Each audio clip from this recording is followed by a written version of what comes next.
pasamos ya con la tercera sesión, que se titula La familia, la violencia y el Estado, la formación del heteropatriarcado moderno.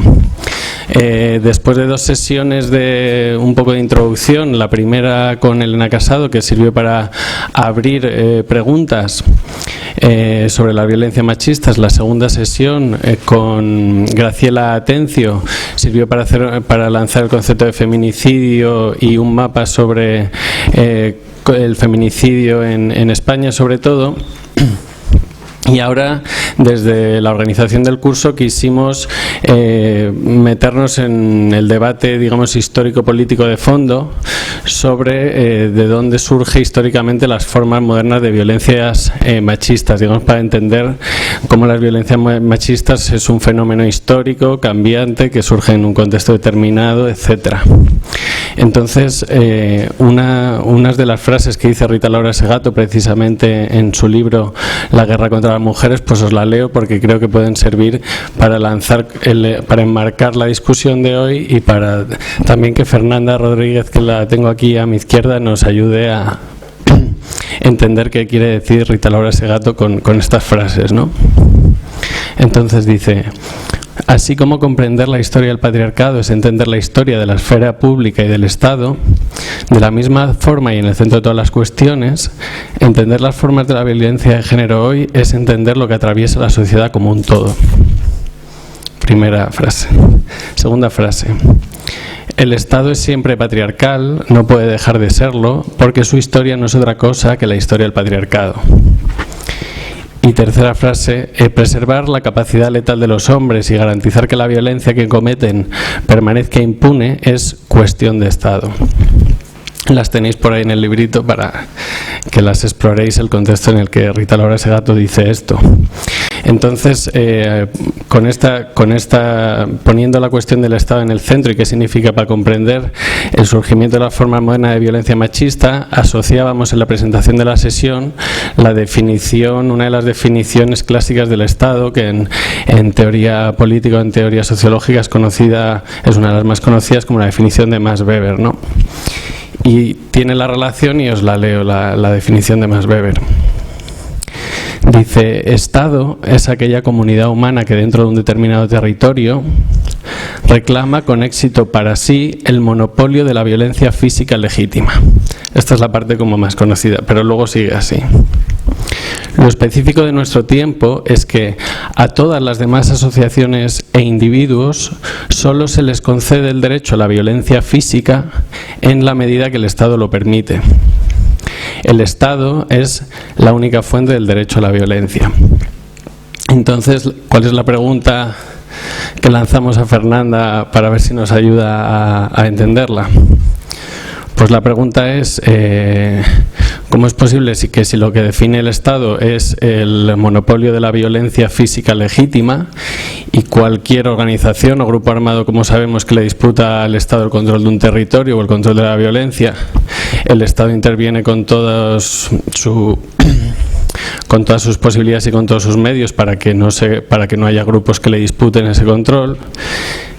Sin embargo, la violencia machista, que es una violencia distribuida por todo el cuerpo social, por toda la sociedad, sin embargo el Estado no ha sido históricamente interpelado como que esa violencia ejercida le disputa el control de la violencia. Digamos, el Estado no reclama para sí todo el monopolio de la violencia cuando esa violencia ha sido ejercida en el espacio privado doméstico que ha sido constituido en paralelo al Estado, que es el espacio donde surge también la forma moderna de la familia nuclear burguesa, etcétera.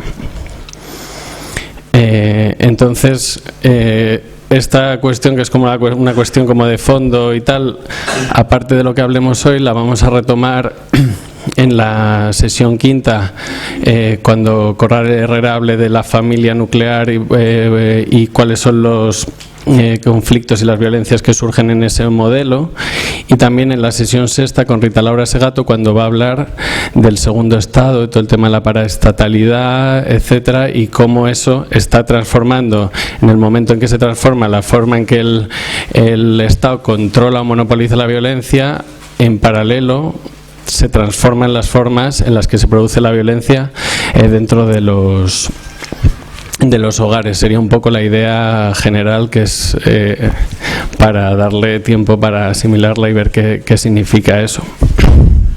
Entonces, las 3 preguntas que lanzamos a Fernanda, entendiendo este contexto, es: ¿cómo comprender las violencias machistas en el heteropatriarcado moderno, en tanto que violencias distribuidas por todo el cuerpo social y, sin embargo, privatizadas, invisibilizadas y legitimadas, especialmente en el espacio del hogar de la familia nuclear?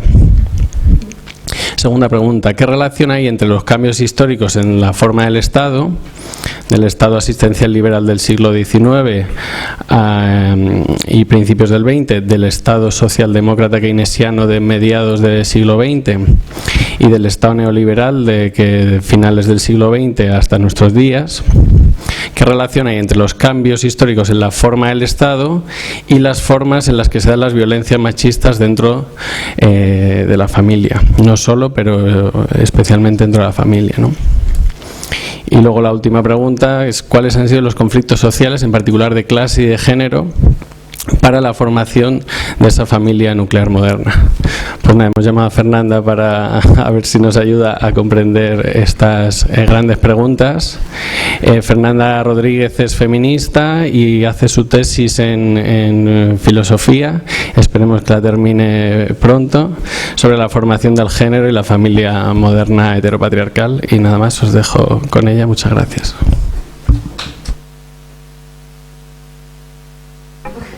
Bueno,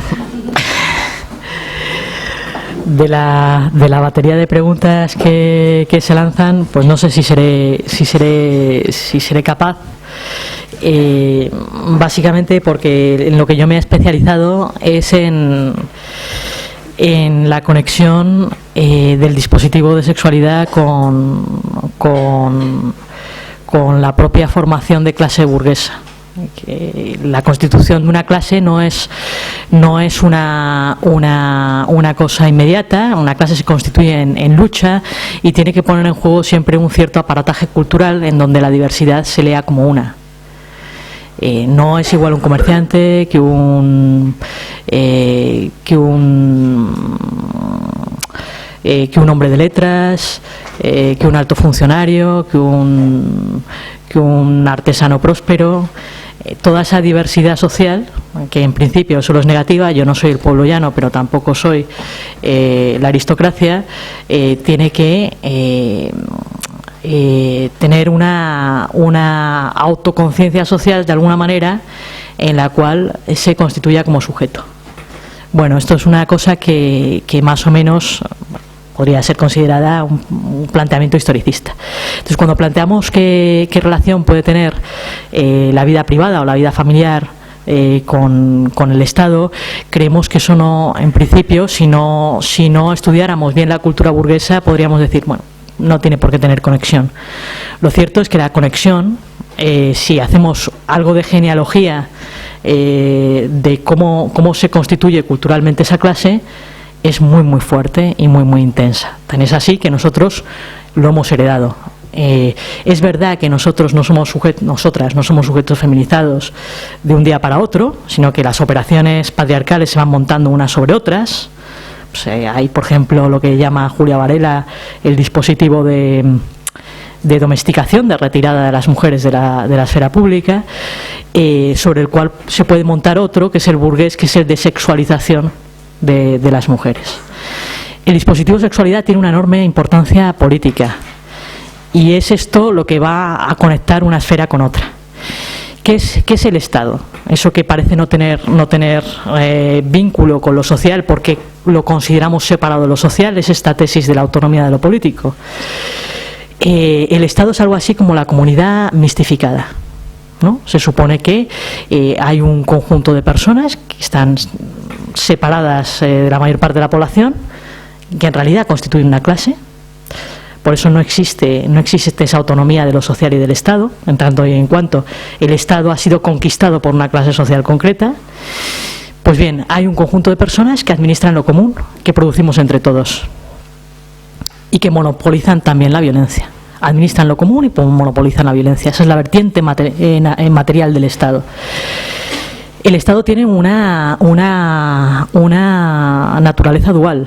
Por un lado, es precisamente ese entramado institucional que monopoliza la violencia y que monopoliza lo común que producimos entre todos, pero es también una administración que se legitima a sí misma en términos de que se gestiona en función de lo que se considera que son los intereses materiales. Por eso es algo así como una instancia universal o formalmente universal. Es la comunidad, la totalidad mistificada en tanto y en cuanto no es exactamente la totalidad de la sociedad, ni siquiera la gran mayoría de la sociedad, sino que es un monopolio. Una pequeña parte de la sociedad gestiona lo común. Esa es la dualidad y la contradicción interna que caracteriza al Estado. Por eso los anarquistas siempre han tenido razón cuando dicen que el basamento ideológico del Estado es el principio de representación. El principio de representación supone una separación que refleja falsamente la totalidad, o que pretende reflejar falsamente los intereses de la totalidad, y que no está imbricada y no está apropiada por la sociedad. Bueno, pues claro, el Estado moderno, tal y como lo conocemos, es una herencia histórica. Sí, antes había en el mundo premoderno, ¿no? en el antiguo régimen, naturalmente administración y Estado. Ahora bien, el elemento añadido de universalidad, lo que podríamos llamar la política como hegemonía, es lo que introducen las luchas burguesas frente a la aristocracia. Y eso significa una posición de sujeto, en donde hay un sujeto que se hace valer como lo universal, de manera que los constructos de lo masculino y lo femenino cambian. Se decía en primera sesión con mucha razón, no existe lo femenino y lo masculino autonomizados de sí y en una relación asimétrica, sino que existe la norma de lo masculino y excluido de esa norma, por así decirlo, femenino. Esa es una herencia que no se ha eliminado. Y lo que es el sujeto, en realidad, es un sujeto que es herencia de esas luchas culturales que parece que están olvidadas. Creemos que no existe un entramado histórico que lo constituyen, y consideramos que eso está naturalizado, que eso es natural, pero que merece la pena recordar. Entonces, ¿qué es lo que pasa con esas luchas en donde la burguesía le disputa a la aristocracia la soberanía y por tanto el Estado? Bueno, lo que sucede es que además de las luchas de bloque, donde un poder se enfrenta con otro poder, ¿no? Y que son más materiales, además lo que hay que conquistar es un título para la soberanía.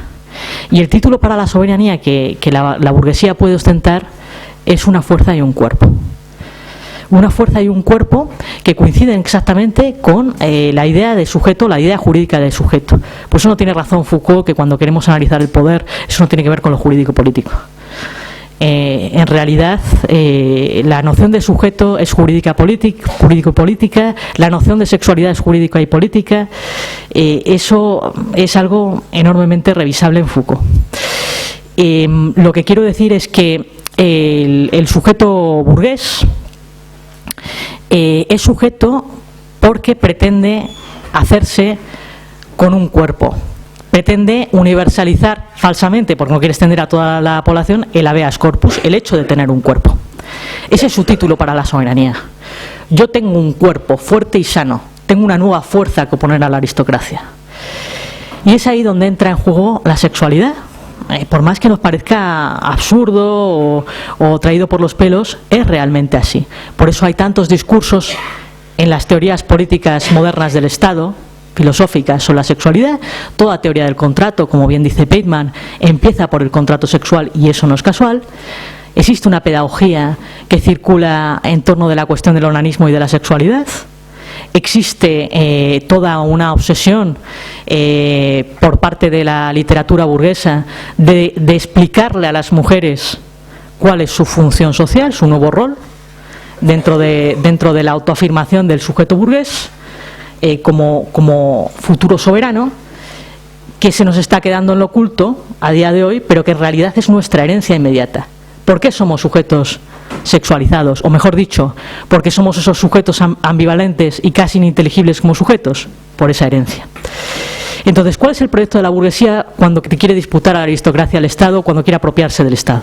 Ese proyecto es constituir lo que se llama sociedad civil. ¿Y qué es una sociedad civil? Una sociedad civil es aquella sociedad civil que idealmente, luego realmente no es así, es aquella que se regula por contratos. ¿Y qué es un contrato? Un contrato, teóricamente, es una relación de igualdad, donde dos sujetos se reconocen entre ellos como iguales, porque ambos son propietarios de su propia persona. Eso significa que yo no puedo apropiarme de la propiedad del otro, porque es fruto de su trabajo, y es fruto de su trabajo y por tanto suya, porque a él le pertenece su fuerza de trabajo. Si no, podría apropiármela, claro.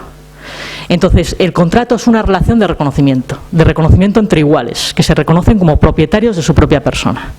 En la relación de siervo y señor, pues claro que puedo expoliar, porque tú no tienes cuerpo, porque teóricamente no te reconozco la habeas, teóricamente, realmente, no te reconozco la habeas corpus, no tienes cuerpo, me perteneces de algún modo, y en la relación amo-esclavo. Bueno, en realidad una sociedad civil es una sociedad que se plantea en términos de intercambios entre iguales y por tanto una sociedad mercantil, una sociedad que se produce, mayormente una sociedad capitalista donde todo el mundo produce para el mercado. Y esto se traslada también al ámbito doméstico y se redefine modernamente el matrimonio, que es una unión entre familias inicialmente en el mundo premoderno y también en el no tan premoderno, ¿no? Pero jurídicamente se empieza a definir no como una unión entre familias hechas para continuar la casa o el linaje, sino como un contrato sexual.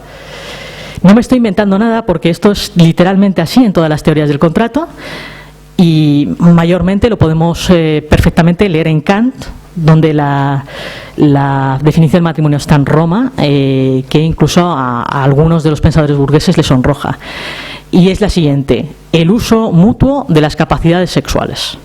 Se supone que eso es un contrato, bueno, pues porque cada uno renuncia al uso de otros cuerpos en favor o para poder usar uno en exclusiva.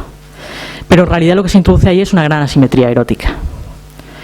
Esa asimetría erótica está sostenida sobre el hecho de que las mujeres en realidad allí hacen un contrato donde alienan su propia persona. Por eso no es un auténtico contrato. El contrato tiene dos facetas: una, ser propietario, ser reconocido como propietario de la propia persona, y porque eres reconocido como propietario de la propia persona puedes hacer un intercambio entre iguales, un intercambio en donde tú te sometes a una regla de igualdad, por ejemplo el justiprecio. Te intercambio una mercancía por lo que vale. Eso es una regla de igualdad. Tanto tiempo de trabajo me ha costado producirla, tanto tiempo de trabajo me vas tú a pagar por ella. Bueno, esta idea de contrato sexual, paradójicamente en todos los teóricos del contrato, es la base sobre la cual se puede hacer el contrato social. ¿Qué es lo que pasa en los contratos que se dan en la sociedad civil? Que tú eres sujeto y reconocido como sujeto únicamente porque el otro te reconoce como tal. Es decir, para ser tu sujeto y reconocido como sujeto, en realidad dependes del otro. Hay dependencia social y vulnerabilidad social. ¿Cuál va a ser entonces la función de las mujeres en el mundo moderno? La función de las mujeres en el mundo moderno es algo así, como diría Hegel. Esto es todo muy filosófico, pero los discursos filosóficos lo que desvelan, lo dice la propia Carol Pateman, es la lógica interna de las cosas, ¿no? A través de esos discursos tan mistificados, tan abstractos, lo que se te revela es la lógica interna del mundo social. Por eso dice Carol Pateman, leamos toda la teoría del contrato, sin reprimir ninguna de sus partes, tampoco la privada, tampoco la del contrato sexual. ¿Qué son las mujeres? Pues diría Hegel, la tranquila autoconciencia del varón. Creo que lo expresa así. La tranquila autoconciencia del varón, donde efectivamente el varón puede vivirse como sujeto natural, no porque me reconozca a otro, sino sujeto per se, sujeto natural, propietario natural de mi propia persona. ¿Por qué? Bueno, pues porque puede apropiarse de la persona de otro y leerse de esta manera como lo que la mujer no es apropiable. Por eso eres la tranquila autoconciencia del varón. Y eso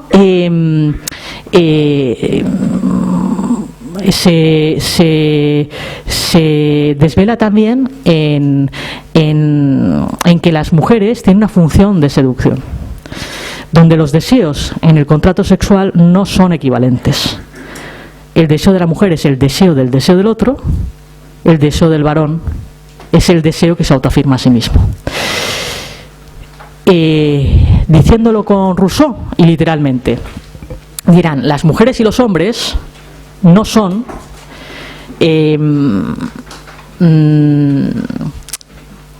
no son idénticos en sus obligaciones, en sus deberes y en sus virtudes, no son moralmente idénticos porque tienen cuerpos distintos. Y porque tienen cuerpos distintos tienen deseos distintos, y porque tienen deseos distintos tienen naturalezas morales distintas. Y dirá, de ahí nacen las leyes del amor, las dulces leyes del amor, que son, bueno, pues leyes de conquista, de guerrilla. Y dirá, bueno, que las mujeres, ¿qué es lo que deberían hacer? Las mujeres tienen una función de seducción, que es levantar una débil resistencia al deseo del varón, solo levantada para ser vencida. ¿Y eso por qué? Porque así anima al varón a encontrar en sí mismo su fuerza para vencer esa resistencia, que nunca puede ser tan fuerte como para que no sea vencida. ¿Y esto qué significa? Significa efectivamente concebir a las mujeres en su función de cuerpos apropiables, en su función de satisfacción sexual del varón disponible en la esfera doméstica. Conectado eso con cómo se percibe la burguesía con respecto a la aristocracia, lo que quiere decir es que las mujeres tienen una función de regulación de la sexualidad del varón. Es decir, el varón puede y debe satisfacerse con una sola mujer real. Esa es la idea. En la medida en que el varón sea capaz de regular su deseo y encontrar en las mujeres la satisfacción libidinal que les corresponde, en esa medida ellos podrán no ser dominados por sus propios deseos. Un deseo satisfecho es un deseo dominado y les pertenecerá a su cuerpo. No serán dominados por esos deseos y por ese cuerpo. Y dirán, yo estoy destinada a la soberanía. Luego hablaremos del onanismo y veremos cómo la conexión ideológica es clara y es histórica. Yo estoy destinado al gobierno y a la soberanía porque yo tengo un cuerpo que me pertenece. Yo domino y regulo mis deseos. Mientras que la aristocracia es aquella clase social lúbrica, onanista, exageradamente endógama, que en realidad degenera, que no es capaz de gobernarse a sí misma y que por tanto no puede gobernar. La idea del onanismo también viene al pelo para entender por qué el onanismo ha sido un problema. Es una cuestión ideológica de la burguesía. Es decir, ¿qué es lo que es horrible del onanismo? Lo que es horrible, ustedes pueden leer, por ejemplo, un libro en donde pueden encontrar más o menos esta clave, que es Sexo solitario de Laquer. El onanismo es horrible porque supone infinitud del deseo. En la medida en que tú no satisfaces tus deseos en un objeto real, tu deseo, esto lo podemos leer también en el Emilio de Rousseau y en el Contrato Social y en tantos otros sitios, tu deseo resulta frustrante, y en la medida en que resulta frustrante tú vas a buscar deseos cada vez más excitantes, de tal manera que se te va a convertir en una práctica adictiva y tú vas a ser víctima de la infinitud de tu propio deseo. Por eso el onanismo es un problema ideológico para la burguesía, lo cual es una chorrada, porque no hay ningún problema con machacársela ni con hacer nada de esto. Entonces, ¿por qué tendría que ser un problema el onanismo? Bueno, pues el onanismo se ha sido vigilado, la burguesía ha gastado un montón de literatura, un montón de tinta en escribir sobre esas chorradas. Uno no lo entendería si no entendiese que la burguesía estaba embarcada en una lucha cultural que se tomaba muy en serio, contra la aristocracia, para devenir soberana, en donde la sexualidad lo que asigna es algo así como estatutos de sujeto, de ser sui iuris, señor de sí mismo. O sea, hay quien es señor de sí mismo y hay quien no lo es. Y el dispositivo de sexualidad es ese distribuidor de estatus o de reconocimientos que dice, tú eres inteligible como sujeto, tú eres un auténtico señor de ti mismo, tú eres alguien quizá digno de la soberanía, eres digno de tu propia clase social o no lo eres. Y a partir de ahí el pensamiento salvaje de la burguesía, que es verdaderamente antropologizable, es decir, es una, vamos, o sea, no es una, viven unas dicotomías que se podrían estudiar casi como si fueran las de cualquier pueblo salvaje, empieza a funcionar y empieza a repartir estatutos. Pues los homosexuales, no son sujetos, las mujeres no son sujetos, las otras razas no son sujetos. ¿Qué les asignan a todos ellos? Los obreros no son sujetos, no son señores de sí mismos. ¿Qué hace? Sexualizarlos, excluirlos de su inteligibilidad como sujeto. Ellos no son dueños de sí mismos, no dominan sus deseos. Se hacinan en las casas los obreros, beben en exceso, se van de putas, son putañeros. Esto es un discurso muy conocido entre los filántropos burgueses. No tienen una vida doméstica en donde se satisfacen con su mujer y se quedan tranquilamente en casa. Bueno, esto de que son tabernarios y putañeros, en fin, todo este tipo de discursos que han sido durante todo el siglo XIX tan prolíficos, y tan prolíficos que se inventaban nuevas figuras, pues yo que sé, el zoófilo, el sadomasoquista, el fetichista. O sea, no ha habido clase social más obsesionada por la sexualidad que esta. Claro, uno nunca hubiera podido imaginar que esta chorradita tan íntima de la sexualidad en realidad fuera una cosa tan política, ¿no?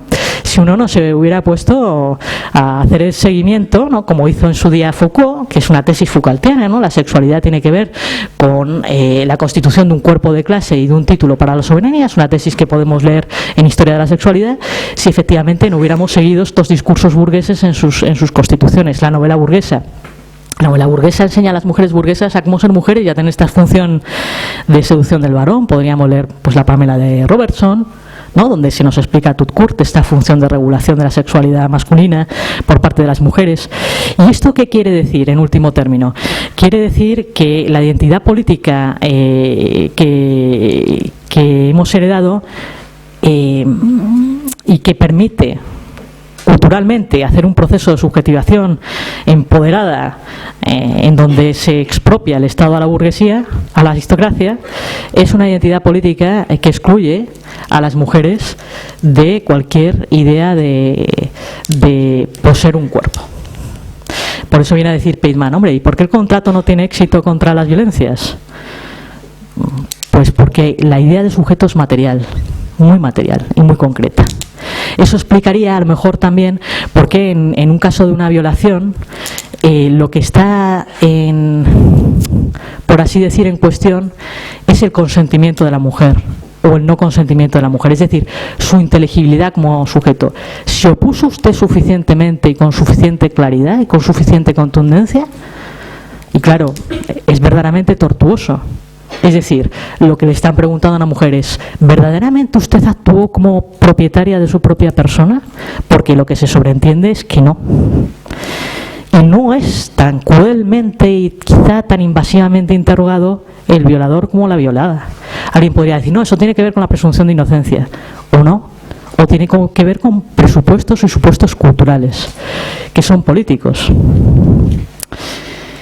Bueno, con respecto de la cuestión del Estado, ¿qué quiere decir esto de que las mujeres están destinadas a ser la tranquila autoconciencia del varón?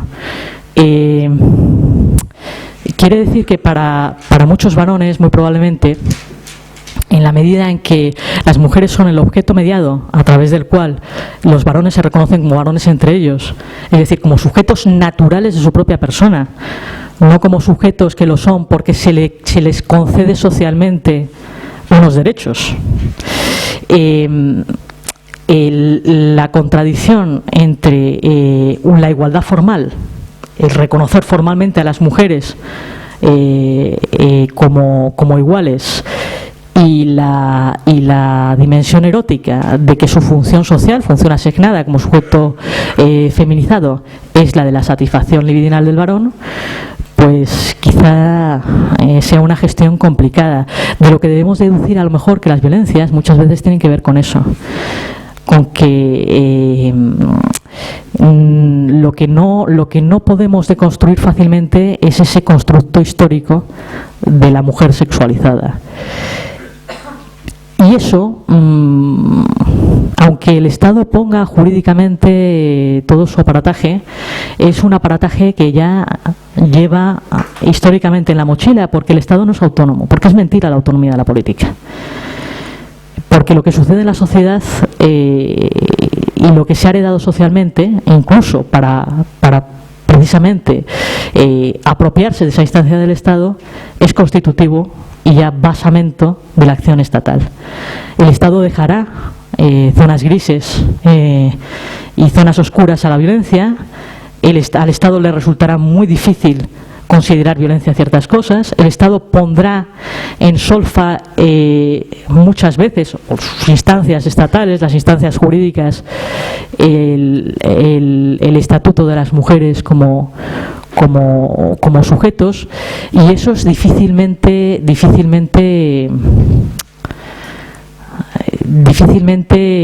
solucionable solo haciendo mención de lo mal que está matar a las mujeres, ¿no? Lo que tendríamos que transformar, quizá, a lo mejor es una pregunta que les lanzo a ustedes, quizá es nuestro proceso de subjetivación política. ¿Qué ha pasado con ese sueño de naturalización de la soberanía? Quizá, ¿no? La pregunta es ¿qué pasó con ese proceso de apropiación del Estado? En donde hacía falta naturalizar la soberanía, en donde hacía falta superar ese estado de reconocimiento social, en donde uno era dependiente para adquirir derechos o para ser reconocido en sus derechos, y hacerle ocupar a otro un lugar en el cual uno pueda vivirse a sí mismo como soberano. Ese es el tema histórico que yo creo que tiene importancia, y si creemos que la sexualidad es algo distinto de una función de reconocimiento, yo creo que no lo es. O sea, tan es así que cuando ha habido intentos, por ejemplo, por parte de determinado lesbianismo político, de salirse del dispositivo de sexualidad y de concebir algo así como el continuum lesbiano, una erótica que incorpora además los afectos, no solo la genitalidad, etcétera, han sido vencidos por otra posición, podríamos llamar posición queer, en donde las mujeres, para ser reconocidas como sujetos sexuales o sujetos pues reconocidos en su sexualidad, lo que han tenido es que aproximarse a la cultura del cuero gay masculina. Y lo han tenido que hacer porque de otra manera no se podría concebir a las mujeres mujeres entre ellas como sujetos sexuales. Es una función de reconocimiento, y es una función de reconocimiento históricamente política. Bueno, yo no soy quizá capaz de responder mucho más. A mí me parece que la conexión histórica de lo privado con el Estado es clara, que es una herencia histórica que está imbricada en el Estado, y que está imbricada en el Estado porque está imbricada en lo social, y que también lo que favorece es una idea de que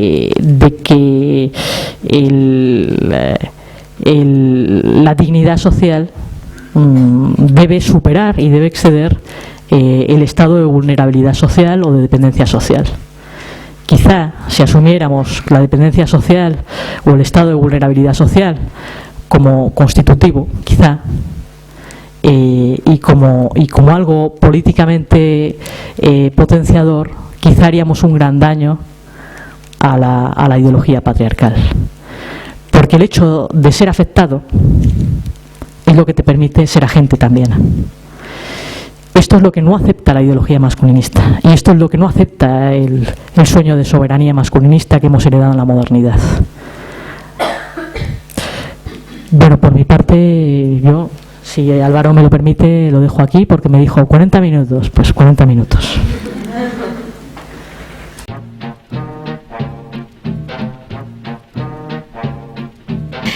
Lo que has comentado vinculabas la violencia, probablemente tenía que ver con esa discrepancia que hay actualmente entre la igualdad formal y lo que arrastrábamos de la sexualización de la mujer, entendida como que la función erótica era la de satisfacer al varón. Entonces, yo lo que lo relaciono, que además me ha parecido como muy significativo lo que has hablado, que la función de la seducción, o sea, la función de la sexualidad de la mujer es la seducción del varón oponer ley de resistencia me parece un argumento súper peligroso para cosas que estamos viendo, pues con el tema de las violaciones, de todas estas campañas que se andan diciendo del un no es un no, que no se consigue. Yo creo que es muy difícil de trasladar realmente ese mensaje, y detrás lo que hay realmente, lo que era un poco la reflexión, lo hilaba, es esto.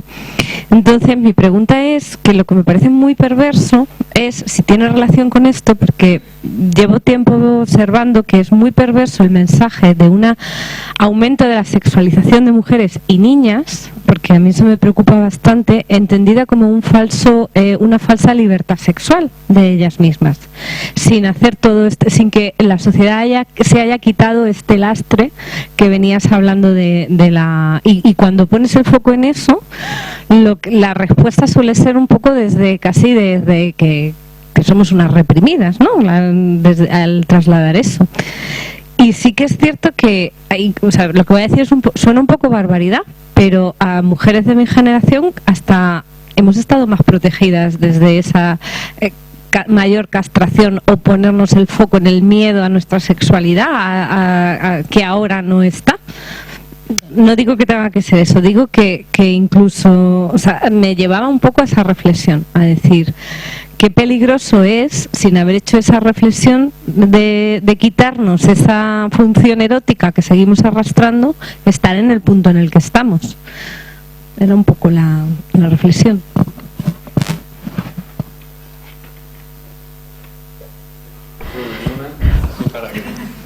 Bueno, esto es lo que, por ejemplo, dicen algunas feministas que se han pasado al lado más puritano, incluso se han aliado con los neoconservadores. El fracaso de su discurso es precisamente esa alianza con los neocon, es decir, bueno, lo que habría que hacer es prohibir la pornografía, porque lo que promociona es la sexualización de las mujeres, es decir, una subordinación al deseo del varón, y al hacerlo se alían con una idea de que el espacio público es peligroso per se para las mujeres y que por tanto lo que tienen que hacer es retraerse a la esfera doméstica. Claro, o sea, en esa ambivalencia es muy difícil moverse, ¿no?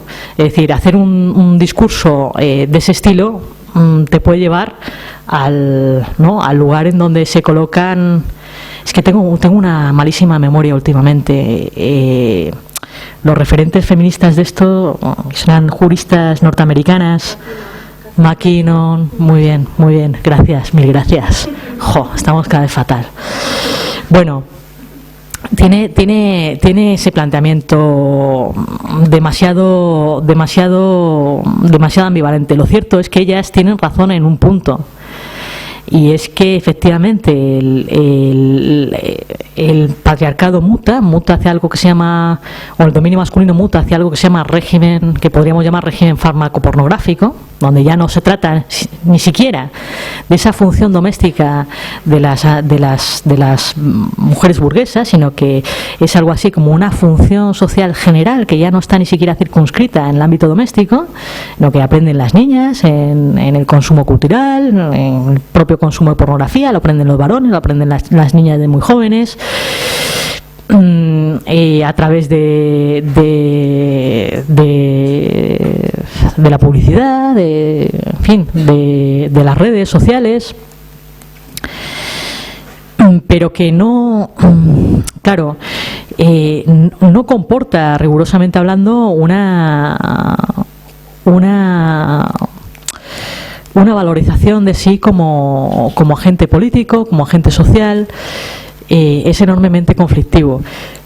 Hay una parte de su discurso que tiene razón, claro. Ahora bien, es en la parte práctica, en la consecuencia práctica en la que no tiene razón. Es decir, bastaría con prohibir la pornografía y con hacer algo así como de los deseos de los varones porque son varones o porque son deseos masculinos enteramente amenazantes para las mujeres. No. Lo que podríamos quizá plantear es que si verdaderamente hay una conexión entre la producción cultural en torno a la sexualidad histórica y nuestros proyectos de transformación políticos, que eso no ha sucedido solo en los años 70, o sea, ha sucedido desde las revoluciones burguesas y desde antes de las revoluciones burguesas, como preparación de las revoluciones burguesas. Es una constante histórica, no es una cosa que sucedió alguna vez en los años 70 o en los años 60. Si eso es así, podemos imaginar nuevos placeres, podemos imaginar una nueva erótica, podemos imaginar un goce sexual nuevo, en donde la vulnerabilidad o la pasividad no sean tan horribles, pero donde podamos llegar a consensos, varones, mujeres, mujeres y mujeres, hombres y hombres. Esa es nuestra pregunta histórica, porque lo que tampoco podríamos hacer es retornar a un ideal doméstico para combatir la nueva mutación pornográfica del dominio masculino. Claro, el feminismo quizá siempre ha tenido muchísimas preguntas, pero hoy día tiene infinidad de preguntas, infinidad de tareas históricas. Es muy difícil conseguirlo. ¿Cómo afirmar el deseo femenino? Claro que hay una legitimidad del deseo de las mujeres y del deseo sexual de las mujeres. ¿Cómo no va a ser legítimo el deseo sexual de las mujeres y su deseo en general? Ahora bien, ¿cómo concebimos ese deseo sin que sea ese deseo destinado a afirmar el deseo del otro en su fuerza, ese puro deseo del otro? Lo que nos han dicho a las chavalas de pequeñas, a casi todas las chavalas, y esa es esa nueva mutación del discurso masculino: goza. Pero tu goce no es el tuyo. Claro, es para enloquecerte ya y volverte tarumba perdida. ¿Cómo que mi goce no es el mío? Vete a cagar. O sea, ¿será el mío o no será? Una chica así un poco con radar dirá: oye, mira, pues me retraigo de toda esta historia, porque no. Es preferible quizá no ser para el goce del otro y retraerse en el propio goce, pero no es ese un ideal de vida. Al fin y al cabo queremos gozar y vivir. ¿Cómo inventar nuevos goces igualitarios, amores respetuosos? Pues es enormemente complicado, sobre todo con todo el bagaje histórico que tenemos. Y probablemente llevará muchísimas generaciones. Pero claro, la crítica no puede llevarnos a las conclusiones prácticas de una McKinnon, porque eso sí que es verdaderamente loco. O sea, eso es perder, incluso hacer un repliegue sobre los derechos civiles conquistados, ¿no? Todavía ser menos sujeto de lo que somos, con muchos peligros, con muchos riesgos, con muchas ambivalencias. Bueno, ahí lo dejo. Hola. La verdad es que ha sido una cosa que he pensado yo, y se lo he comentado a mis compañeras, que como al final se habla, sobre todo últimamente, está habiendo una reacción contra lo queer y unos comentarios por parte de un sector del feminismo bastante tremendos, ¿no? Entonces no sé si tú te refieres, cuando dices que lo queer ha vencido al lesbianismo político, no sé si te refieres a la reivindicación de ciertos roles o a qué, porque yo he vivido un poco el tema del lesbianismo político y para mí el lesbianismo político fue vencido por sí mismo. Fue vencido porque las mujeres no están exentas de repetir los conflictos, la violencia, el poder, el autoritarismo, el maltrato que hay en los seres humanos, aunque no sea idéntico, y además no lo reconocen, y además le echan la culpa al patriarcado. O sea, llevan 30 años de feministas y de activistas y le siguen echando la culpa al patriarcado de cómo se comportan. Entonces, para mí, ahí fue donde fue vencido. Pero bueno, me gustaría que te extendieras un poco más en el tema.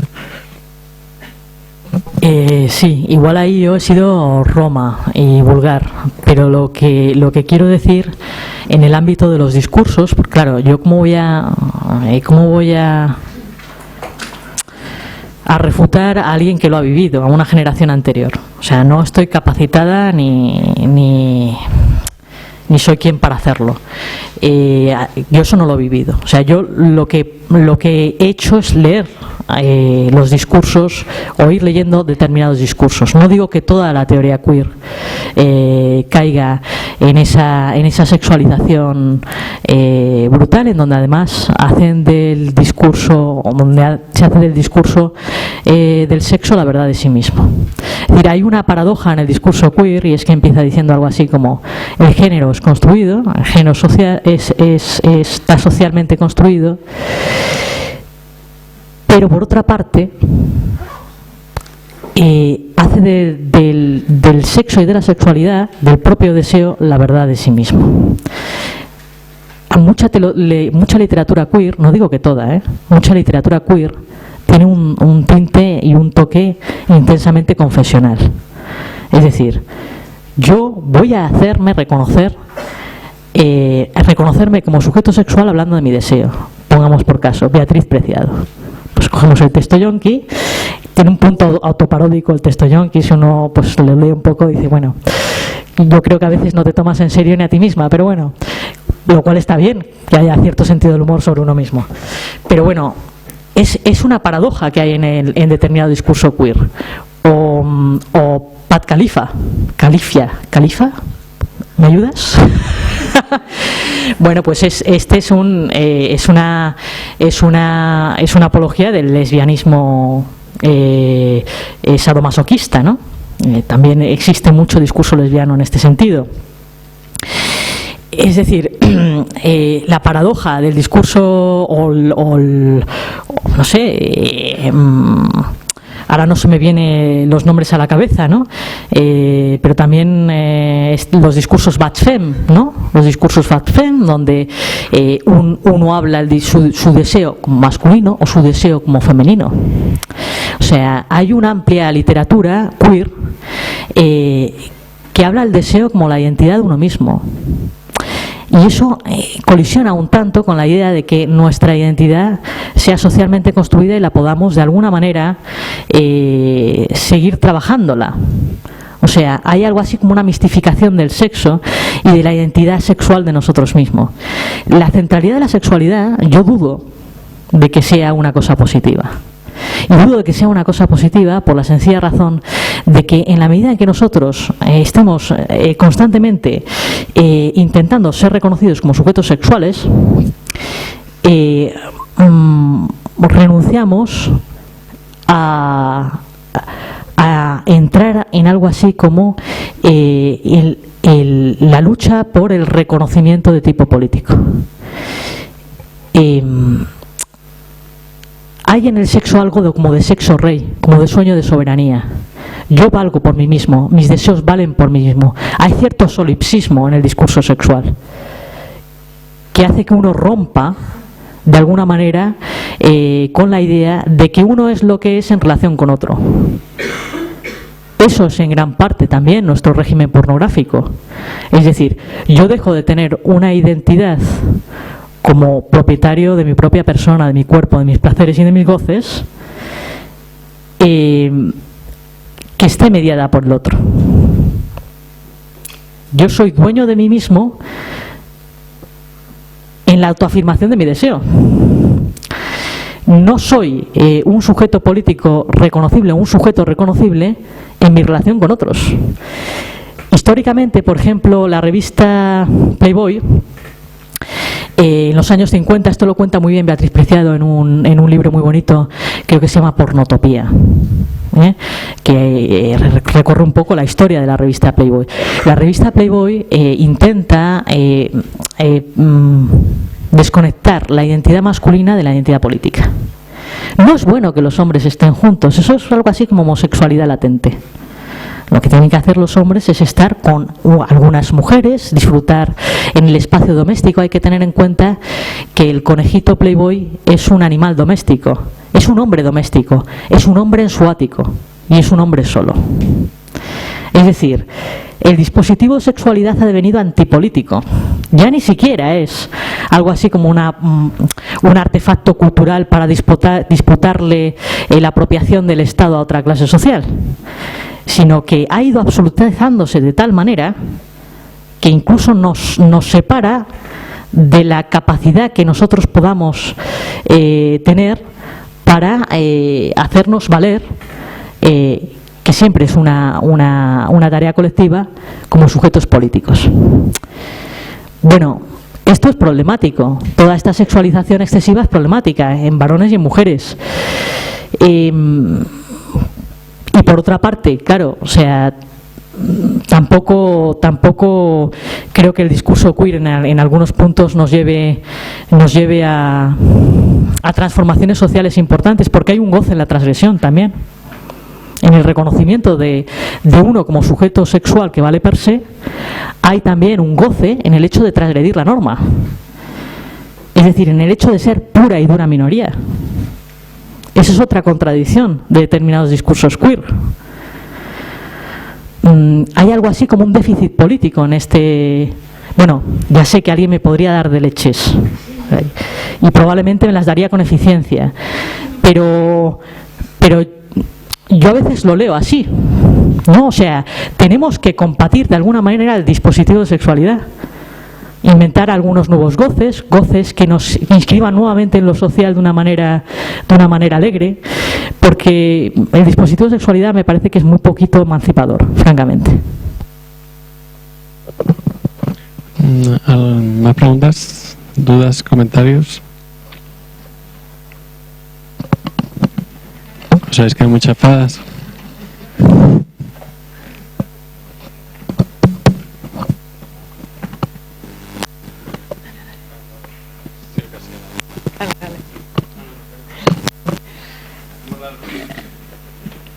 Nada, que en realidad estamos aquí hablando y no nos termina de quedar claro, bueno, muchas cosas. Pero ¿por qué, o sea, ¿a qué te refieres exactamente con el contrato sexual y por qué el contrato social viene del contrato sexual originariamente? La enganchamos con la otra pregunta. Yo tenía dos preguntas muy concretas y muy concretas, que son, por un lado, el papel de la herencia en el contrato sexual, es decir, el papel de la herencia en el contrato sexual, como si juega algún papel en la clave de garante, ¿no? del hecho, sobre todo en el marco del capitalismo, como garante de la herencia. Y luego también una cuestión concreta en relación al texto del contrato sexual de Pateman, que es el papel de la prostitución. Igual que se ha dicho que la mujer, la idea de que en el matrimonio la mujer tiene una función reguladora de la sexualidad del otro, y también la prostitución, ¿no? ¿Qué función juega en ese sentido en torno a la sexualidad del hombre?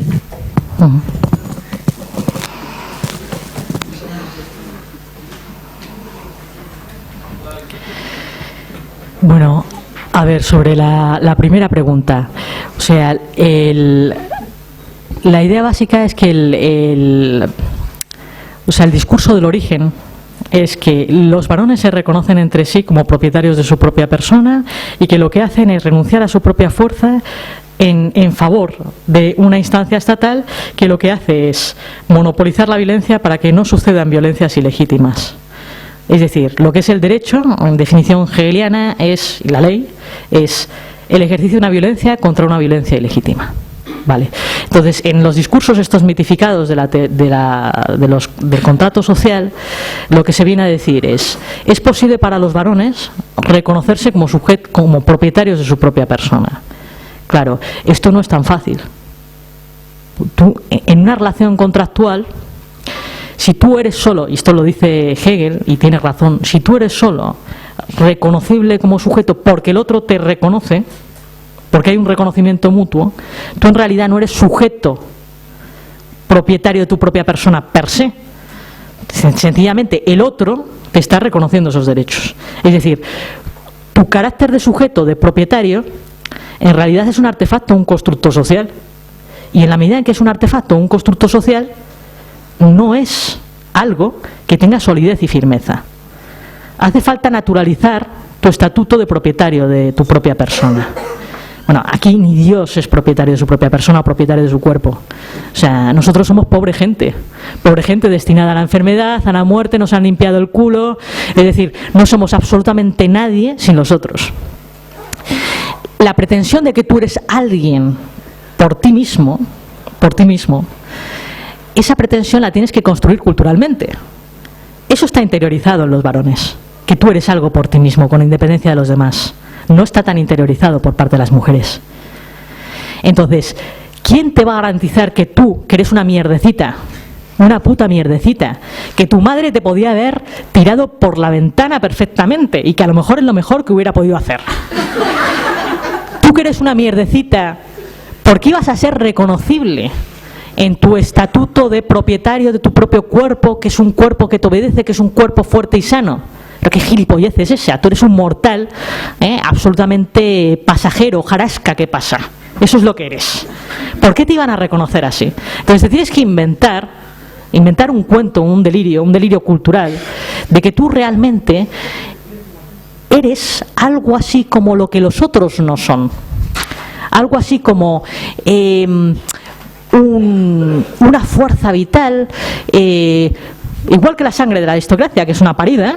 Bueno, pues la burguesía se cuenta una parida para contrarrestar la parida aristocrática, la parida nobiliaria. Y la parida que, bueno, mejor dicho, no la parida, la pollada que se cuenta es que él tiene una salud y una fuerza, que él se pertenece a sí mismo, que él puede dominar y controlar sus deseos, que él tiene una salud, que él tiene una capacidad de gobernarse a sí mismo. Bueno, pues para contarte eso necesitas verte en un espejo inverso, por así decir. Las mujeres son lo contrario de ti, y están destinadas a algo así como susurrarte al oído esa imbecilidad cultural. Y las tienes que convencer de que eso es una cosa maravillosa. Y entonces, pues bueno, pues un montón de tratados sobre la buena ama de casa, un montón de novelitas que te cuentan que bueno, que eres una mujer virtuosa y buena si tú cumples esa función maternal y esa función doméstica de satisfacción libidinal, etcétera. Entonces, claro, el contrato sexual es un gran invento cultural, y es un invento cultural doble. ¿Por qué? Porque la sexualidad no solo está en el plano de la comunicación interpersonal, ¿no?, sino que la sexualidad tiene una consecuencia, que es que tú te reproduces. Entonces, la sexualidad es un dispositivo de reproducción de clase. Si yo digo mi sexualidad es buena y sana, y además consigo transmitir generacionalmente esa cultura sexual, yo puedo ostentar un cuerpo de clase que se va reproduciendo a sí mismo de generación en generación. Con el onanismo se contaba una historia verdaderamente rocambolesca, y es que tú no solo entras en una práctica adictiva en donde dejas de pertenecerte a ti mismo, sino que además enfermas, que es la manera más profunda de dejar de pertenecerte a ti mismo. Pero no solo te enfermas tú, es decir, no solo tú abusando de tus propias fuerzas. Se llamaba el onanismo, o sea, el onanismo, la masturbación, se llamaba el onanismo autoabuso, abuso de las propias fuerzas, sino que pierdes tu capacidad para reproducirte, te vuelves estéril. Ahí se ve, ¿no? La sexualidad es un dispositivo de reproducción de clase. Y la buena sexualidad, la sexualidad higiénica, no la tienen el resto de las clases. El proletariado no la tiene.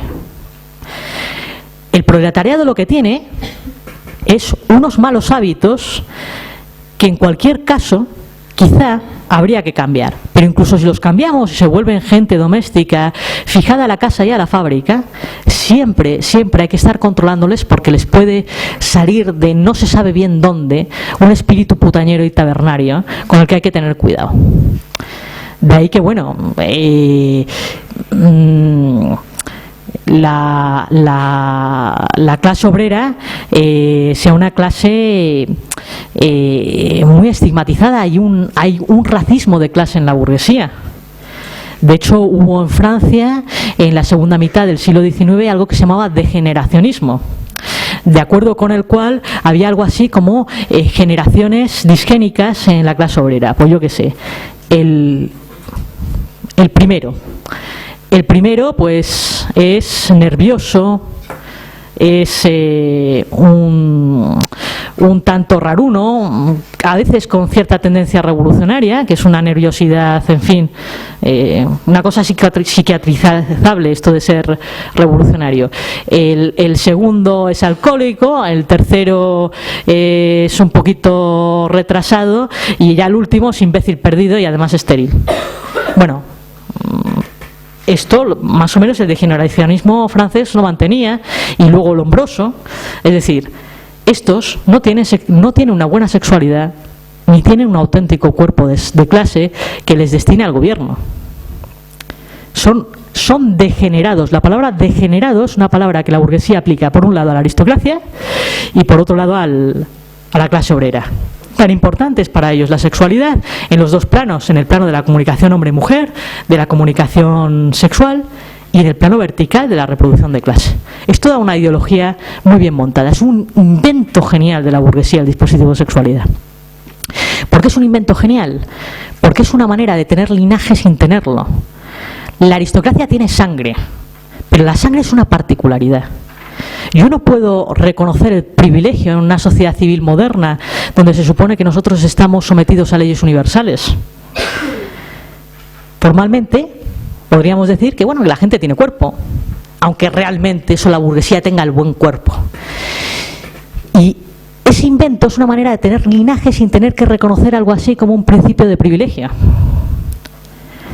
Este es el elemento, es decir, no es que el obrero no pudiera tener buenos hábitos de clase, pero es que de hecho no los tiene. Y como no los tiene, no está destinado al gobierno. Los tengo yo. Yo soy el universal, la norma. El resto es el que no está a la altura del universal y de la norma. Por eso se transmutan muchos de los procedimientos estatutarios antiguos. Y no es que los masculinos y los femeninos sean, como se decía en la primera sesión, dos instancias autonomizadas y asimétricas. No. Es que está la norma universal del varón burgués blanco y hay un montón de particularidades que no se asimilan a esa norma de sujeto o de propiedad de la propia persona. Esta es la idea básica. Y luego con respecto de la prostitución, pues ahí está la doble moral burguesa. Es decir, por mucho que nos dijeran que bueno, que son sujetos domésticos, en realidad, y esto es una cosa que el obrero, el movimiento obrero tirará de ellos. Mira, tú de autocontrolado y de regulado no tienes nada, pero es un putero. Por ejemplo, el amigo del pueblo de Lenin, la burguesía en sus lupanares, porque también el movimiento obrero recurrió al dispositivo de sexualidad para disputar la soberanía, al ser instancia decisiva a la burguesía. Entonces digo, mira, puede que en algún momento tú fueras la clase revolucionaria destinada a esa centralidad que tienes ahora frente a la aristocracia, pero tú ahora lo que eres es un perverso, un vicioso, un degenerado. Esos son gran parte de los discursos del movimiento obrero en los años 70 del siglo XIX. Eso se imparte Bebel, por ejemplo. Es decir, que el dispositivo de sexualidad estaba vinculado claramente a la cuestión de clase y a la cuestión de la disputa del Estado. Por eso son esferas conectadas. Bueno, no sé. Venga, últimos 5 minutos. Si hay alguna pregunta más. Si no, yo tengo una también. Venga, pues hacemos las que queden del tirón y haces como puedas, Fernanda. Que yo querría retomar la última parte de tu exposición, esa en la que ya apuntabas como a asumir la dependencia social o el estado de vulnerabilidad, ¿no? Un poco como vía alternativa a lo que tenemos, ¿no? Que creo que es un poco la apuesta de Judith Butler, si te sigo más o menos, ¿no? Esto de la vulnerabilidad como nuevo foco, nueva vía de enunciación. Pero claro, por ejemplo, en la apuesta de Butler, digamos que la vulnerabilidad es solo una vía de resistencia, de lucha contra el Estado, ¿no?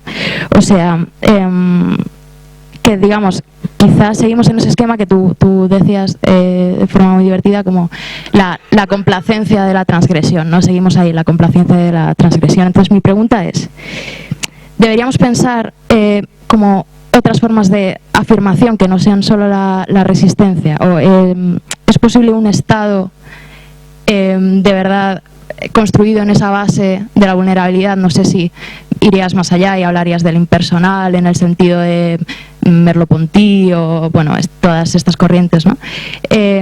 O el Estado siempre va a ser, con Foucault, esa plataforma de enunciación de una minoría que se quiere universal. Y contra eso, ¿qué hacemos si nos estamos deshaciendo del dispositivo de sexualización, ¿no?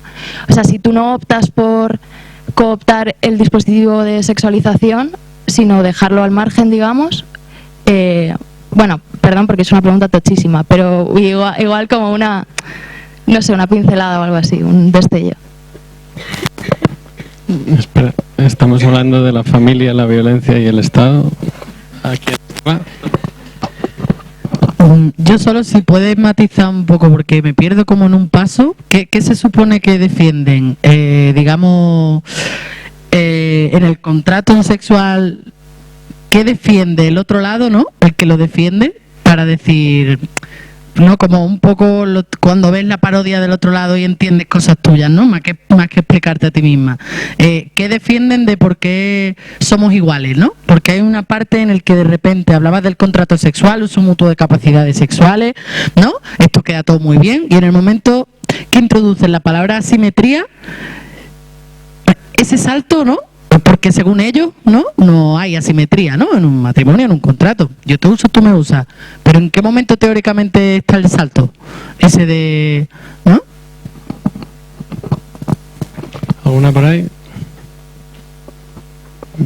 Vale, la mía era la de el inicio, que es... Joder, Álvaro. Sí, vuelvo aquí. Sí, está relacionado igual un poco con la primera pregunta de la compañera, si te entendió. Si dice Rita Segato que el Estado es patriarcal y no puede dejar de serlo, eso significa que es una contradicción en términos hablar de un Estado feminista y por tanto una sociedad postpatriarcal. Si empezamos a intentar imaginar algo así, sería una sociedad sin Estado.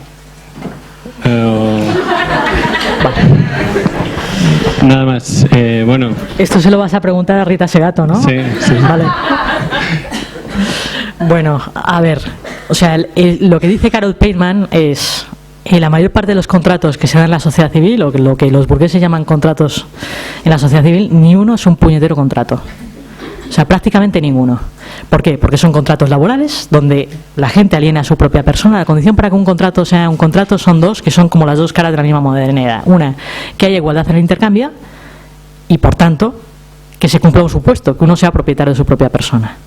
Claro, si uno aliena a su propia persona, hay desigualdad en el intercambio y además se incumple el principio por medio del cual un contrato es un contrato, por medio del cual uno puede ser reconocido como igual.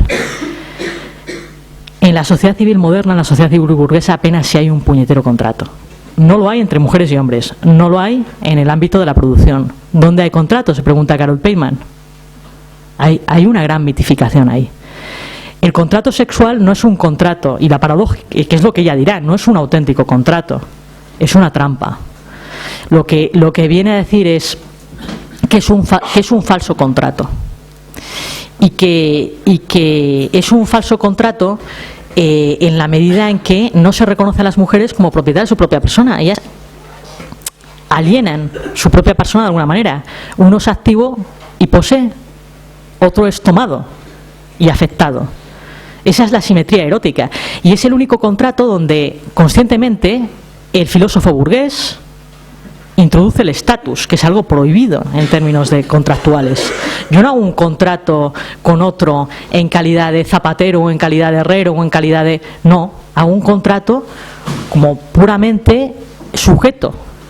Por eso puedo hacer una regla abstracta de intercambio. Mamen bien a mi yo soy la zapatera, mamen bien a mi zapatería. Y ella hace un contrato. Pero si hay una regla de igualdad entre ella y yo, no es porque ella sea consumidora y yo sea zapatera, sino porque intercambiamos fuerzas de trabajo, en el supuesto de que yo realmente hiciera los zapatos, ¿no? Esa es la idea. Si tú introduces el estatus en el contrato, es que realmente no hay el tal contrato. Y en nuestras sociedades civiles modernas no hay contrato, es lo que dirá Carol Pateman. Y seguir tirando una y otra vez del contrato tiene un elemento rocoso, y es que no nos damos cuenta de la materialidad que está a la base de lo que es concebido modernamente como sujeto. Pues intenta plantear que todas las relaciones sean contractuales, etcétera, etcétera. Es que hay sujetos que no son inteligibles como tales sujetos. Eso no lo dice con total claridad Carol Pateman, pero se desprende de lo que se lee en Carol Pateman. ¿Por qué fracasa el contrato? Coño, fracasa el contrato en las relaciones sexuales porque en realidad no estamos en el mismo nivel, no estamos construidos de manera idéntica. Bueno, Kant hace una serie de absurdeces para justificar que el contrato sexual es un contrato, es decir, hacen verdaderas cosas filigranas, teóricas, pero eso es insostenible. Y luego, sobre la cuestión de la vulnerabilidad, el problema ahí está en la cuestión de la soberanía. Tú no puedes ser soberano como clase o como particularidad sin naturalizar de alguna manera esa soberanía, sin excluir a otros de esa soberanía. Tienes que plantear que esa soberanía no es puramente colectiva, no es un puro artefacto social, porque de otro modo no tienes ningún principio estatutario por medio del cual excluir a otros. Entonces, el Estado es un monopolio de una parte de lo que es de todos. Efectivamente, si ponemos la vulnerabilidad, la sociabilidad en el centro, es decir, si reconocemos que nosotros somos sujetos de derechos por el tipo de relaciones en las cuales entramos todos juntos y reconocemos la soberanía como pura y duramente colectiva, lo que estamos es universalizando el poder político. Esa es la clave. Entonces, yo sí diría que efectivamente el feminismo es un gran proyecto político, en la medida en que el feminismo es una cuestión de todos. Es la idea de que podamos transformar nuestra idea de lo que es un sujeto. Si desmasculinizamos, no digamos que feminizamos, porque esto está ya muy manoseado, gracias a Podemos. No digamos esto. Si desmasculinizamos la sociedad, lo que también hacemos es de alguna manera debilitar el principio de representación o la idea de monopolio del Estado. Debilitar eso probablemente no lo vamos a poder derrocar, ¿no? Pero debilitar el principio de representación es muy importante, porque lo que estaríamos diciendo es que la sociedad debe ser cada vez más decisiva, no una instancia que monopolie la capacidad de decisión, sino la sociedad. Es decir, que hay dignidad en las relaciones sociales, que hay dignidad en el hecho de que nos estemos afectando unos a otros, que no somos ignorantes o no somos impotentes porque estemos en relaciones de dependencia social, sino que eso es lo que nos capacita para tener agenciamientos políticos. Y esa transmutación de nuestra idea de empoderamiento político es lo que quizá sea también una tarea feminista. Porque visto históricamente, lo que sucede es que efectivamente las mujeres han sido excluidas, habían sido excluidas de su capacidad para ser sujetos políticos por el mero hecho de que se había naturalizado o se había constituido en un título ese agenciamiento político. El Estado lo que hace es constituirse como una instancia separada de lo social y elimina de lo social y de las relaciones concretas que hay en lo social la capacitación o la presunción de saber para poder ser decisivo.